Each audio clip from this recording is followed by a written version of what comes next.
Absolutely, Montana will be spectacular. We did get some, and you reminded me, we've got some in Michigan as well. If you go to the Tamitha Scove Twitter feed, you will find many more photos that I cannot show. Uh, there's so many reporters out there, and all of them are just getting spectacular views. I am one of your followers, by the way, and you're a great resource for any hints or heads up about future displays, too, by the way. So, Dr. Tamitha Scove, thank you so much for taking time with us and joining us so early from Los Angeles, or I should say late for you, because you've been up just geeking out right along with us, and we appreciate your time so much. You can also find Dr. Scove at spaceweatherwoman.com. Great website. Thanks so much for that. We have an ongoing solar storm from some fast solar wind that's bringing us some gorgeous aurora. We've got new bright regions emerging on the sun, and one of them not only fired a large class flare, but it also launched a solar storm that's headed straight toward Mars. Those stories and more in the news this week.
Good morning, folks. We've got a number of items to hit today, both here on Earth and out in space. We've also got a bit of activity this morning on the sun, so let's begin at spaceweathernews.com. We find the last 24 hours on our star with brightness left and right on the south. One active region departs as another enters. There are some filament destabilizations we'll see a bit better momentarily, but first, folks, when we said to expect the coronal hole stream to be weak, we gave it a fighting chance to do a little more than this. It has been a very slow rise to only moderate intensity. Earth's field is handling it like you slapped the snooze button on your alarm clock.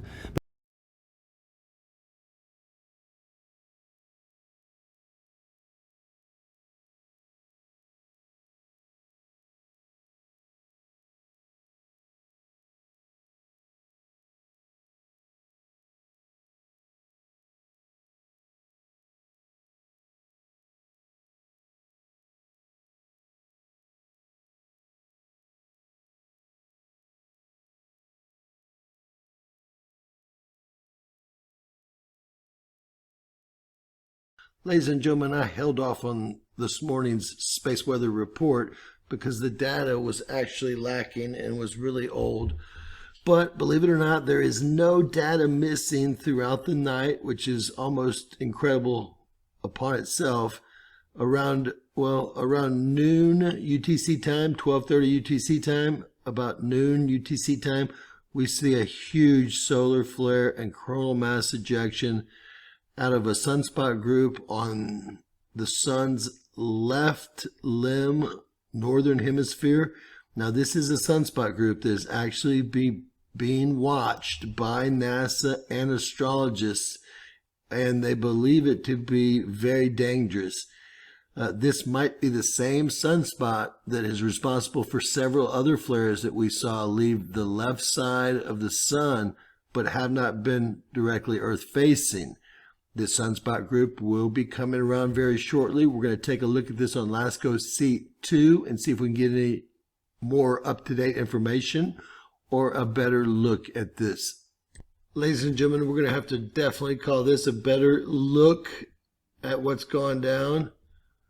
I don't see any missing time. Let's see if we can see when this really started. It started way back here on LASCO C2. At about 0000 UTC time, and this solar flare has been ongoing now, wow, for 17 hours, and it's not even close to finishing. And there's a halo effect. Please look out the right bottom too. It's not as huge as you think it is, but you don't see it start either. This is a huge, absolutely huge solar flare. I don't know why they didn't show this on LASCO C3. Look at the timestamps. This thing's already going off at early morning, but it doesn't show any of this on LASCO C3. I've never seen that before. We're actually going to have to go back. I'm so worried about it. This is an explosion that they should be worried about. And they have been watching this exact sunspot group, period. So, ladies and gentlemen, I've gone back to LASCO C3. I just had to. And then around, there's nothing really showing, or at least I can't see anything happen until right about there, about 12. So 12 hours of solar flare that LASCO C3 just doesn't show. Nothing. I'm showing y'all right now. This is incredible. Are they able to manipulate the data on the live feeds as well? Why isn't LASCO C2 and C3 matching up with our timestamps? This is the first time we've seen this.